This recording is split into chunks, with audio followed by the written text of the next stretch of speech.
کسی گاؤں میں ایک بہت ہی غریب آدمی رہتا تھا۔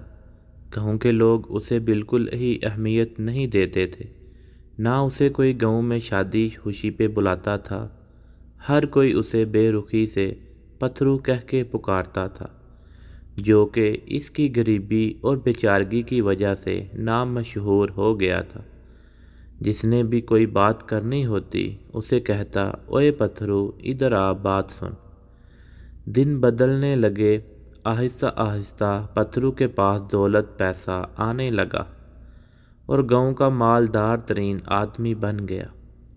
مالدار ہوتے ہی لوگوں نے پتھرو سے حاجی پتھریال بلانا شروع کر دیا تھا، جبکہ اس نے ابھی تک حج بھی نہیں کیا تھا۔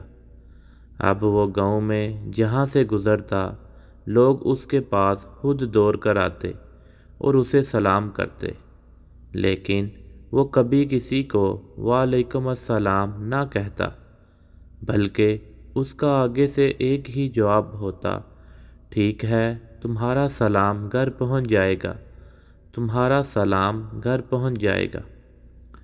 بہت لوگوں نے پوچھا کہ سلام تو ہم آپ کو دے رہے ہیں، آپ کس کو دے دو گے؟ لیکن وہ آگے سے یہی کہتا تھا، بس ٹھیک بولا ہے نا، دے دوں گا دے دوں گا۔ ایک دن محلے کی ایک عورت ان کے گھر میں گئی اور باتوں باتوں میں اس کی بیوی سے پوچھ ہی لیا کہ پورے گاؤں میں مشہور ہو گیا ہے کہ حاجی صاحب کو جو سلام کہتا ہے وہ آگے سے کہتا ہے، میں گھر جا کے آپ کا سلام دے دوں گا، ایسا وہ کس کو کہتا ہے؟